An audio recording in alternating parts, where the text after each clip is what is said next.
అందరికీ నమస్కారం అండి. Welcome to our channel. మనతో పాటు గెస్ట్గా ఉన్నారు అశోక్ కుమార్ గారు. సార్ నమస్తే అండి. నమస్తే అండి. సార్, లిక్కర్ స్కామ్ కేసులో భారతిరెడ్డి గారి పేరు కూడా ఉందని, ఆవిడ ప్రమేయం కూడా ఉందని కొన్ని వార్తలు అయితే వస్తున్నాయి. ఇది ఎంతవరకు కరెక్ట్ అంటారు? నిజంగానే ఆవిడ ప్రమేయం ఉందంటారా? అద్భుతమైన క్వశ్చను. ఇది సహజంగా ఈ లిక్కర్ స్కామ్ మొదలైనప్పటి నుంచి భారతిరెడ్డి గారి పేరు ఎక్కడ తీసుకురావాలి, దానికి ఫస్ట్ హ్యాట్స్ ఆఫ్ చెప్పాల్సిన విషయం ఎవరికి రా అంటే టీడీపీ కార్యకర్తలకి, టీడీపీ నాయకులకి, అదేవిధంగా జనసేన కార్యకర్తలకి, జనసేన నాయకులకి. ఎందుకు సార్ హ్యాట్స్ ఆఫ్ బయట? రియలీ, ఎందుకంటే చీమ చిట్టుకుమంటే ఇది అబద్ధాలని జనాలపై రుద్దేటువంటి కాలం వైసీపీ వారు ముఖ్యంగా. అటువంటి కాలంలో ఇంత పెద్ద లిక్కర్ స్కామ్లో జగన్మోహన్ రెడ్డి గారికి అనుక్షణం వెంటున్నటువంటి భారతిరెడ్డి గారిపై తోసేయడంలో పెద్ద పని. అటువంటిది చంద్రబాబు నాయుడు గారు ఏదైతే డైరెక్షన్ ఇచ్చారో తప్పు లేనిది ఎవరిని శిక్షించకాకండి అని చెప్పి పేరు నాని గారి విషయంలో కూడా మనం చూసాం. పేరు నాని గారి సతీమణిది ఇన్వాల్వ్మెంట్ ఉన్నదని అన్నా కూడా ఆ రోజున కూడా కాస్త సంయమను పాటించండి. పాపం ఆడబిడ్డ పేరు ఏమైనా మహా అంటే ఏదైనా ప్రూఫ్ల కోసం ఆధార్ కార్డులో, పాన్ కార్డులో కేవలం ఆవిడ పేరు పెట్టి ఉండొచ్చు కాక ఏమన్నా మొత్తం ఇన్వాల్వ్మెంట్ పేరు నానిది ఉంటుంది, వాళ్ళ భార్యది ఉండకపోవచ్చు. ఆ దిశ కూడా మీరు ఆలోచన చేసి ముందుకెళ్ళండి అని చెప్పి పోలీసు వారిని కూడా చంద్రబాబు నాయుడు గారు చెప్పడం జరిగింది. ఆ దిశగా ఏదైతే వాళ్ళు విచారణ జరిపినారో పేరు నాని ఇన్వాల్వ్మెంట్ ఉన్నదని చెప్పడము, ఆయన ఏ నిమిషమైనా అరెస్ట్ అవుతాడో, ఇప్పుడు ఆయన పరారిలో కూడా ఉన్నాడు. ఇదే రకాన్ని మనం చూస్తే జగన్మోహన్ రెడ్డి గారు చేసేటువంటి ఏ పనికైనా సరే భారతిరెడ్డి గారు ఇన్వాల్వ్మెంట్ ఉంది అనుకోవడం సహజమే. ఎందుకంటే ఆవిడ పేరు మీద సాక్షి పేపర్ ఉంది. అదేగాక భారతీయ సిమెంట్స్ కూడా ఆవిడ పేరు మీదే ఉండాలి.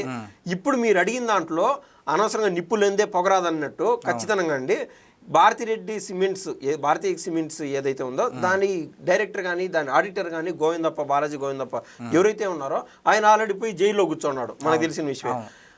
ఆవిడ ఒక కంపెనీకి సంబంధించిన ఓనరు. ఆ కంపెనీకి అసలు భారతిరెడ్డికి కూడా సంబంధం ఉండదు. లా ప్రకారం మీరు కావాలంటే చూడండి, చదువుకోండి, తెలుస్తుంది మీకు. కంపెనీ వేరే, మనిషి వేరే, ఇద్దరిని విడమర్చి చూడాలా, అంటే వివిధ రకాలుగా చూడాలా, సపరేట్ చూడాలి. కానీ కొన్ని క్రైసిస్ పీరియడ్లో దాన్ని ఏదైతే మధ్యలో తెర ఉంటుందో తెర వేరు చేసి చూసినప్పుడు ఓనరు కంపెనీ ఒకటేగా చూస్తాం. ఈ రకాన్ని చెప్తాను ఏంటంటే, ఒక కంపెనీలో పనిచేసేటువంటి డైరెక్టరు ఈ యొక్క ఓనర్ ఇన్వాల్వ్మెంట్ లేకుండా వేరే కంపెనీలకు పనిచేయడం కానీ, అసలు ప్రభుత్వం వ్యవహారమైనటువంటి మద్యం స్కామ్లో కానీ లేదా మద్యం వ్యవహారంలో ఇన్వాల్వ్ అవ్వడం కానీ చూస్తే భారతిరెడ్డి ఇన్వాల్వ్మెంట్ ఉండదని మనకు అర్థమవుతుంది. జగన్మోహన్ రెడ్డి సహజంగా ఇప్పుడు ఏం చెప్తాడంటే అండి, నాకు ఒక పేపర్ లేదు, నాకు ఒక టీవీ లేదు, నేను అనామకుడిని, అనాథని, నా ముఖం చూడండి అని చెప్పి జగన్మోహన్ రెడ్డి గారు చెప్తా ఉంటారు. కానీ మొత్తం అనుక్షణం బ్యాక్ బోన్ లాగా ఉండేటువంటి వ్యక్తి ఎవరంటే భారతిరెడ్డి గారు. నేను ఒక ఎగ్జాంపుల్ డీకోడ్ చేస్తానండి. గతంలో ఏదైతే వివేకానంద రెడ్డి గారి హత్య జరిగిందో, గుండెపోటుగా అని చెప్పినారు, ఆ క్షణాన పొద్దునే 4 గంటల టయానికి భారతిరెడ్డి గారికి తెలిసింది. అందరూ మర్చిపోయిండొచ్చు కాక జనాలు. కానీ నేనైతే ఒకటి గుర్తు చేయాలనుకుంటున్నా. గూగుల్ టేక్అవుట్ అని చెప్పి ఆ రోజు కొన్ని ఆధారాలు బయటికి తీశారు. ఎవరు ఫోన్ చేశారు, ఏ క్షణాన ఏమైంది, ఆ రోజున ఈ లొకేషన్ ఎక్కడుంది అని చెప్పి ఆ వ్యవహారంలో మనం చూస్తే భారతిరెడ్డి గారి ఇన్వాల్వ్మెంట్ ఉంది, భారతిరెడ్డి గారు ఫస్ట్ ఇన్ఫర్మేషన్ తెలిసిందని చెప్పి మనకు అర్థమైంది. అంటే జగన్మోహన్ రెడ్డి గారి కంటే ముందు భారతిరెడ్డి గారు 10 అడుగులు ముందు ఉన్నారు. ఆయన అంటే జగన్మోహన్ రెడ్డి గారు ఈ రూపకల్పన ఏదైతే చేస్తారో మద్యం స్కామ్, దీన్ని ఇన్వాల్వ్మెంట్ చేద్దాం అనుకున్నాడో ఖచ్చితంగా భారతిరెడ్డి గారు ఇన్వాల్వ్మెంట్ లేకుండా అవ్వదు. సహజంగా మన తెలుగులో ఉన్నటువంటి సాంప్రదాయం ఏంటంటే, ఏదైనా సరే ఒక మగ మనిషి ఏదైనా బయటకు పోయి పనులు చేయాలన్నా కూడా ముందు ఇంట్లో వెళ్ళాలని ఒప్పించి బయటకు పని చేస్తే అవి సక్రమంగా మంచి డబ్బులు సంపాదిస్తారని చెప్పి నానుడి. ఆ రకాన జగన్మోహన్ రెడ్డి ఒక రాష్ట్రానికి ముఖ్యమంత్రి. అటువంటి ఆయన ఖచ్చితంగా ప్రతి దాంట్లో ఇన్వాల్వ్మెంట్ ఉంది. సాక్షి వ్యవహారం కావచ్చు, భారతిరెడ్డి సిమెంట్స్ కావచ్చు, అనేక కంపెనీలు కావచ్చు, షేర్స్ ఈ మధ్య హైదరాబాద్లో ఎన్సీఎల్టీ లేవు, ఈ కేసీఐడీలో కావచ్చు, ప్రతి దాంట్లో భారతిరెడ్డి గారి ప్రోద్బలం ఉంది. ఈవెన్ వివేకానంద రెడ్డి గారి హత్య కేసులో కూడా దీంట్లో కూడా ఇన్వాల్వ్మెంట్ ఉంది అనుకోవడంలో తప్పేం లేదు. ఆ దిశగా కూడా పోలీసులు ఖచ్చితంగా ఆలోచించాలని నేనైతే కోరుతున్నానండి. ఓకే, మరి ఇది ఎంతవరకు బయటకు వస్తుంది అంటారు సార్? అసలు ఏ విధంగా చూస్తారంటారు ప్రజలు కూడా? ఇప్పుడు ఆల్రెడీ 90% కేసు సాల్వ్ అయిపోయింది. 90% అని చెప్పి నెల ముందో కూడా అంటా ఉన్నా. కానీ దీంట్లో అసలు 10 మంది పూరి జగన్నాథులు కలిసి, అంటే డైరెక్టర్ పూరి జగన్నాథ్ లాంటి వాళ్ళు కలిసి తీసేటువంటి సినిమా కూడా ఇంత రక్తి కట్టేట్టుగా ఉండదు. ఇప్పుడు మిథున్ రెడ్డి అరెస్ట్ అవుతాడని ఎవరు అనుకోవాలి. అంతకుముందు కసిరెడ్డి రాజశేఖర రెడ్డి, అంతకుముందు మధ్యలో ఇప్పుడు విజయసాయి రెడ్డి ప్రమేయమే లేదు, నాకు అసలు ప్రమేయమే లేదు అనేటువంటి విజయసాయి రెడ్డి కూడా సర్కిల్కి వచ్చాడు ఈ మధ్య. సో ప్రతి ఒక్కరూ ఇన్వాల్వ్ అయినారు. ఇప్పుడు జగన్మోహన్ రెడ్డి గారికి మిథున్ రెడ్డికి మధ్య ఒక పెద్ద తలకాయ అనేది ఉంది. ఆ పేరు చెప్పకూడదు కాబట్టి చెప్పలేదు. ఆయన ఇన్వాల్వ్మెంట్ అయింది. అది ఎస్టాబ్లిష్ అయిపోయినాక జగన్మోహన్ రెడ్డి గారు ఖచ్చితంగా అరెస్ట్ అవుతారు. ఇప్పుడు జగన్మోహన్ రెడ్డి గారు తప్పించుకుందాం అని చెప్పి నామకే వస్తే మొత్తం భారతిరెడ్డి పైన తోసేసిన ఆశ్చర్యం లేదు. ఎందుకంటే భారతిరెడ్డిని గారు అరెస్ట్ చేశాను, ఒక మహిళను అరెస్ట్ చేస్తే సహజంగా టీడీపీ కార్యకర్తలు కూడా లేదా జనసేన కార్యకర్తలు కూడా చిన్నపాటి చిముక్కు అంటారు చూడండి గుండెల్లో, పాపం ఆడబిడ్డను అరెస్ట్ చేశారే అని. ఎందుకంటే తెలుగు పీపుల్లో ఎక్కువ సెంటిమెంట్స్ ఎక్కువ, సానుభూతి ఎక్కువ. సో జగన్మోహన్ రెడ్డి ఆ రకాన్ని కూడా చలిగాల్చుకునే అవకాశం ఉంది. ఆయన తప్పించుకోవడానికి ఆఖరి నిమిషం వరకు ప్రయత్నాలు అంటే ఖచ్చితంగా చేస్తాడు. ఓకే, అంటే ఇప్పుడు మిథున్ రెడ్డి అరెస్ట్ అయ్యారు కదా, సో నాకు ఈ ఫెసిలిటీస్ కావాలని చెప్పేసి కోర్టుకు ఒక లేఖ రాయడం జరిగింది. అందులో ఉన్న ఫెసిలిటీస్ అడగడం చూస్తుంటే కనుక ఒక్కొక్కరు షాక్ అవుతున్నారు. దాని గురించి ఏమంటారు సార్? తాను జోన్లో సందు లేదు, మెడకేమో డోలా అనేట్టు ఒక సామెత ఉంటుందండి. ఆ రకాన మిథున్ రెడ్డి గారు ఇప్పుడు ఒక జైలు పోయినాడు. ఒరే బతుకు జీవుడు అని చెప్పి ఎట్ట బయటపడాలా ఆలోచన చేయాలా, లేకుంటే ఆయన తప్పు లేదన్నప్పుడు కోర్టులకు నిరూపించుకోవాలా. ఆయన ఏం చేస్తున్నాడు, నాకు 6 రోజులు ములాఖత్ కావాలని చెప్పి ప్రధానమైన కండిషన్. అంటే ఈ రోజు మాట్లాడతాడు, ఈ రోజు అన్నది నేసి పడుకుంటాడు, రేపు మళ్ళీ ఎవరన్నా వచ్చి మాట్లాడతారు. ఏదైనా సంక్రాంతి పండగ ఎవరు పడితే ఎవరు బంధువులు వచ్చి కలిసిపోవడానికే. సో సాక్షులు ప్రభావితం చేసే విధంగా అదొక రకం.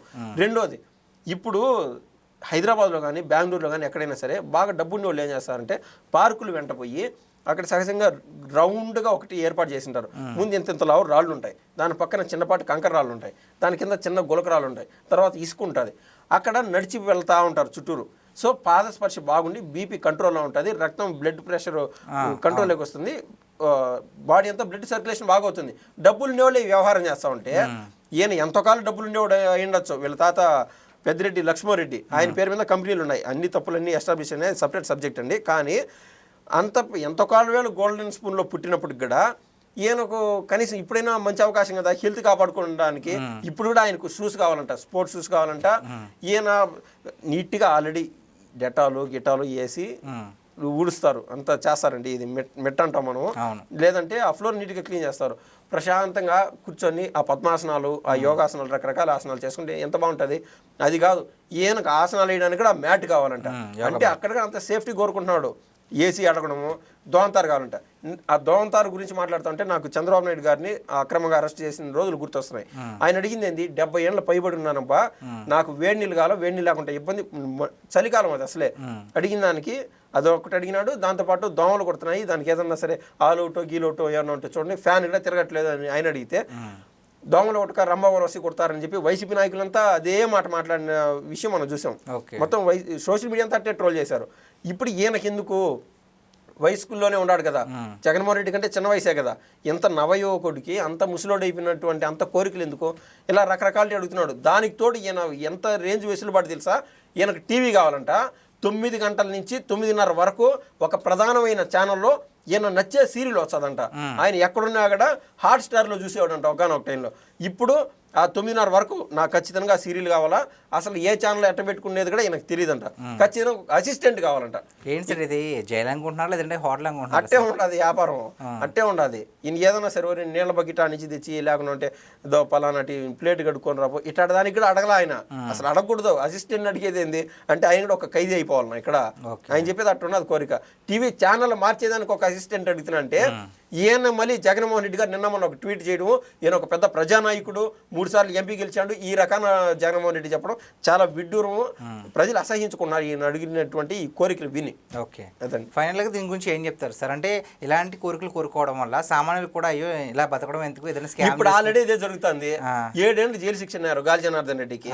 వాళ్ళ కొడుకు ఏమో వచ్చి హీరోగా ఎస్టాబ్లిష్ అయిపోతున్నాడు, సంపూర్ణంగా ప్రశాంతంగానే ఉండదు, అదేం బాగానే ఉండదు. దాని గురించి తప్పు పట్టణం, వాళ్ళ కొడుకు జీవితం వాళ్ళ కొడుకుది, వాళ్ళ నాయన జీవితం వాళ్ళ ఆయనది. కానీ ఇదే గాలి జనార్దన్ రెడ్డి 7 ఏళ్ళు జైలు శిక్ష అతను 7 రోజులకు అక్షరాలు 7 రోజులకు బయటకు వచ్చేసారంటే ఇంకా సామాన్య ప్రజలు ఎవరినెవనో మర్డర్లు చేస్తారు, ఏదేదో చేస్తారు. వాళ్ళు ఏదైనా కోరికలు కొడితే ఖచ్చితంగా వెసులుబాటు అడుగుతారండి ప్రజలు కూడా. కాబట్టి చట్టాలు కూడా, కోర్టులు కూడా కఠినంగా శిక్షించాలా ఇట్లాంటి వాళ్ళని. ములాఖతులు 6 ములాఖతులు ఎందుకు ఒక వారంలో. సో దీనిపైన కోర్టు సంపూర్ణ దృష్టితో మానవతా దృక్పథంతో అనే మాట ఎందుకంటే 35,000 నుంచి 45,000 మందిని చంపేసిన దాంట్లో ఈ మిథున్ రెడ్డి ప్రధానమైన పాత్ర పోషిస్తున్నాడు. కాబట్టి ఇదే మానవతా దృక్పథంతో జనాలని ఎవరిని సీఏల్ని ఇలాంటి ఆడిటర్ని వాళ్ళని పిలిచి కల్పించుకొని సాక్ష్యాధారాలని తారుమారు చేసే విధంగా ఈయన ఈ మిథున్ రెడ్డికి అవకాశం ఇవ్వకుండా వాళ్ళని ములాఖత్ కూడా బంద్ చేసేయాలని నేనైతే కోరుతున్నాను. ఓకే, థ్యాంక్ యూ సార్, ధన్యవాదాలు.